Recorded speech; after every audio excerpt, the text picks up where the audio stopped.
নিজের কষ্টের কথা কাউকে বলার চাইতে একাকিত্বের সাথে নিজেকে মানিয়ে নেওয়া অনেক ভালো। থেকে যাওয়ার গল্পের থেকে ছেড়ে যাওয়ার গল্পই বেশি।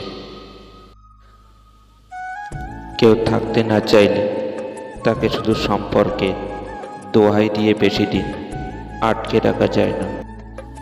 যে জিনিসটাকে তুমি আগলে রাখবে হারানোর ভয়, সেই জিনিসটাই হারিয়ে যাবে সবার আগে।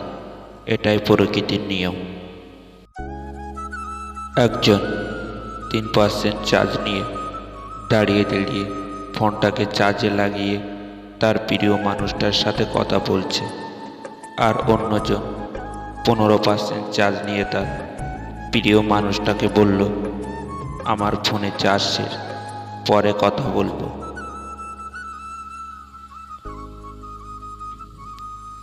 আসলে কি জানেন তো, কথা বলার ইচ্ছা থাকলে অনেকভাবেই বলা যায়, আর ইচ্ছা না থাকলে হাজার কারণ দেখানো যায়। জীবনে টাকা না, ব্যবহারটা অনেক বড়। কারণ কবরস্থান হোক কিংবা শ্মশানে 4 কোটি টাকা না, 4 জন মানুষই ছাড়তে আসবে। আগের দিনে ভালোবাসা অটল থাকলেও পরিবার প্রেমের সম্পর্কগুলো মেনে নিত না, আর এখনকার দিনে পরিবার মেনে নিলেও সম্পর্কগুলো টিকে থাকে না। কাউকে হারানোর পর তুমি প্রথম ব্যথাটা পেয়েছ, সে ব্যথাটা সেই মানুষটাই পাবে। অন্য কাউকে হারানোর পর পৃথিবীতে কাউকে খালি হাতে ফিরিয়ে দেয় না। যে জিনিসটা কখনো পূরণ হবে না, সেই জিনিসটাই আমাদের মনে বেশি চায়। মনকে তো বোঝানো যায় না, যতই চেষ্টা করুন। মানুষের মনটা নির্লজ্জতায় পাবে না জেনেও বাহানা করে।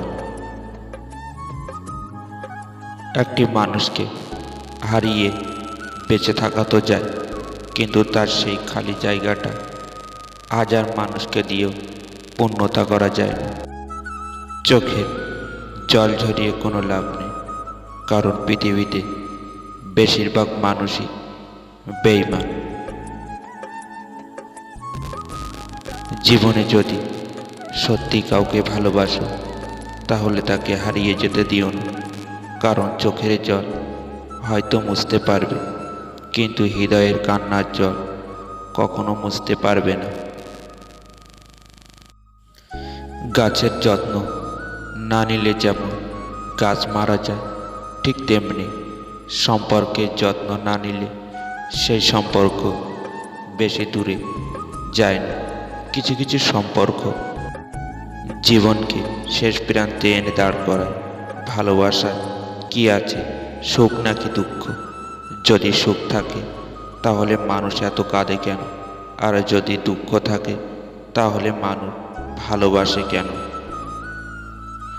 আমাদের ভিডিওটি আপনার কাছে কেমন লাগছে তা আমাদেরকে কমেন্ট করে জানাবেন।